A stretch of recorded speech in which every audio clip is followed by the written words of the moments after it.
Okay, there's so many choices out there at the supermarket, so I want to just take you through each one by one, and we'll just discuss kind of the pros and cons of each sweetener here. Right now, we're going to start with just the regular white sugar here. Now, the problem with white sugar is that it affects your immune system in a negative way. It actually causes your body to not be able to attack the viruses and things that are invading your body. It slows down your immune system's ability to react. So sugar does not have any vitamins or minerals in it as well. It's just a refined product, and it just gives you empty calories. So it gives you an energy boost. Say if you're in sports, it might be helpful, but for the general person, it's not going to be something that you want to consume a lot of every single day. Now, I have some natural sugar. It says natural sugar here, and it just has a little bit of molasses added to it. It's really no different than your white sugar that I just showed you. Now we get to the complicated stuff here. As you can see, this is really just a small portion of some of the things that you can find on your shelves today when you go shopping. So it can be very confusing, and there's so many new products out right now. So let's start with this. This is Domino Light, and it says it's a sugar and stevia blend, 5 calories per packet. Now, as the ingredients here say, it has sugar as the first ingredient, stevia, and the natural flavor. Now, the thing you want to watch out for is that it has stevia in it, which is a natural herb, but how have they extracted the sweetness? That's a really important thing to know. So you have to do a lot of research and find out, is this a natural method, or are we using chemicals or something to extract that sweetness from the natural herb? Then it has that mysterious ingredient, natural flavor, that you might want to watch out for. So generally speaking, this is not a great product for you to use on a regular basis. Now, with that said, you can use some of these products maybe occasionally, but just not as a staple in your diet. Okay, now let's go to the next product. This is Nectar, and it's put out by the makers of Splenda. And I don't really care for Splenda. I think Splenda is put out by Coca-Cola. Okay, the ingredients for this start out with erythritol, sugar, and then monk fruit extract, and then molasses. So it has 4 ingredients. Now, this is supposed to not impact your blood sugar levels, but erythritol, the first ingredient here, is actually a sugar alcohol. And I'm going to show you right here what it looks like. It looks very much like white sugar, but it is a sugar alcohol. What that means, it's neither a sugar nor an alcohol, but as you eat it, it will not impact your blood glucose level. It won't spike your blood sugar, but as you eat it, it will go through your system unabsorbed. And unfortunately, once it hits your intestines, it will ferment there, and it can cause a lot of intestinal distress. Now, with that said, erythritol is supposed to be the easiest on your digestive system. Now, sugar is the second ingredient. It doesn't have very much sugar in it. Monk fruit extract, that again is something when I was reading up on that, I'm finding that monk fruit extract, it just depends on how they're extracting the sweetness from the monk fruit. And then molasses being your last ingredient there. If I were you, I would stay away from this product. You can also tell with a lot of these products is that it will give you a very bitter flavor aftertaste, and to me that's just telling me I don't want to eat this. There's something that's left in the product after processing that might not be good for me. It's kind of a warning signal that our body gives us that this isn't a good product. Okay, let's go to our next product here. It's stevia in the raw, and that looks good, and they come in little packets. They're little green packets here. Looks natural. Let's look at the ingredients on this. The first ingredient is dextrose, a refined sugar, and then stevia leaf extract. And again, how is that extracted? I was reading up on that it was using methanol and ethanol to extract these sweeteners, and some of the residue is left in the product, which gives you that bitter flavor. And I just stay away from those. I really don't think that these are great products to use. Here we go with the erythritol.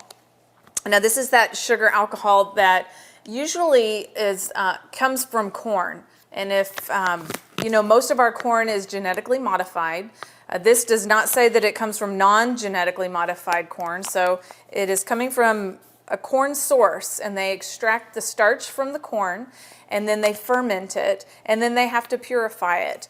But the product in the end looks a lot like sugar. I don't know if you can see that. I'll put a little on my hand here. It's a white crystal sugar, and that's been evaporated and rinsed, and it tastes about 60 to 70% as sweet as sugar. Okay, so that's your erythritol. And I just ordered this and tasted it, and it tastes decent, but again, this might cause some intestinal distress, and it's really not natural. This doesn't occur naturally. It has to go through a process, a refining process. This is Agave Nectar. I'm kind of torn on Agave Nectar because I started using it a while back, and now they carry it, an organic Agave Nectar at Aldi. And I will be using this a little bit today in a recipe that I'm going to give you. It is a refined product as well, so I would just caution you to use it occasionally and not on a regular basis. Now I'm going to get to some of the sweeteners that I do like. These are some of the sweeteners that I don't really care for, but I do have some sweeteners that I really do like and that I feel good using. Let's start with stevia. Now, stevia, I have found one brand so far, and I'm sure there are others. It's the Sweet Leaf brand.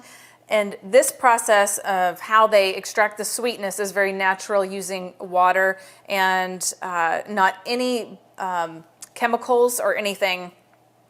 It says no alcohol or chemicals used to extract the sweetness from this stevia.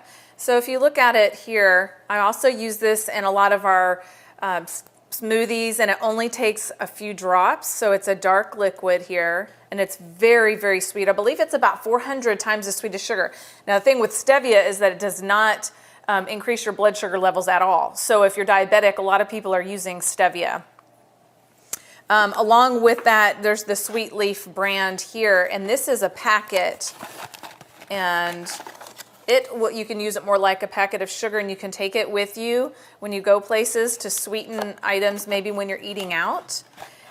Here it has a fiber added to it. It's called Inulin. And some of these words can be confusing. I just look them up as I see them.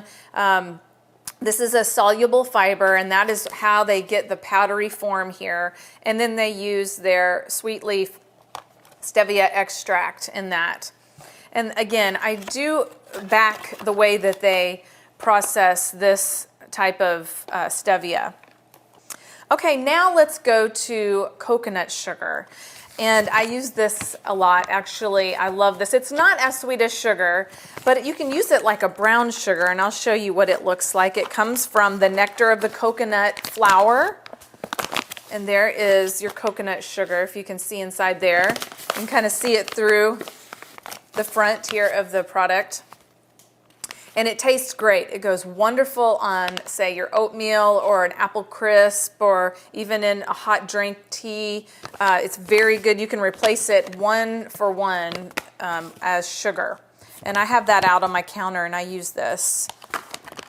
It also has a low glycemic impact on your blood sugar. Now this is an interesting one, date sugar. Date sugar, all this is dried dates, and they are ground up. So it's a whole food. And I really like this sweetener. Again, it's not as sweet as sugar because sugar's been refined, but this has not been refined. It's just been blended up. So you can use this as well, like in your desserts and on top of your oatmeal and things like that, but it does not dissolve, whereas the coconut sugar will dissolve. I like having several different types of sugars on hand so that it can go with each recipe that I'm making. Okay, one of my favorite sweeteners is raw honey, and if you can find it locally, that's even better because it will contain a lot of the local pollens that help with allergies. There is a lot of controversy of whether or not honey is good for you. It does tend to spike your blood sugar some, but I find it in the Bible. I find that God made this for us to eat. It's a whole food. It has incredible properties that help your immune system. So I find that raw honey is a great sweetener to use. I use it all the time. I think it's great for children in small amounts. I mean, when I say I use raw honey, I mean that I don't use enormous amounts. You know, it's not good to use an enormous amount of sweetener at any time, but God made sweeteners for us. He made a place on our tongue that receives sweetness. And so he wants us to have those good flavors and be able to enjoy our food. The same goes for maple syrup here. Maple syrup is something I consider natural. It's something that you can really harvest yourself. You can make it yourself, and it doesn't go through any extensive chemical processing. So I really like a little bit of maple syrup here and there, say again on your oatmeal or in your baked goods. So this is just a little sampling of some of the sugars that are out there, and I'm going to help you learn how to use some of the healthier sugars.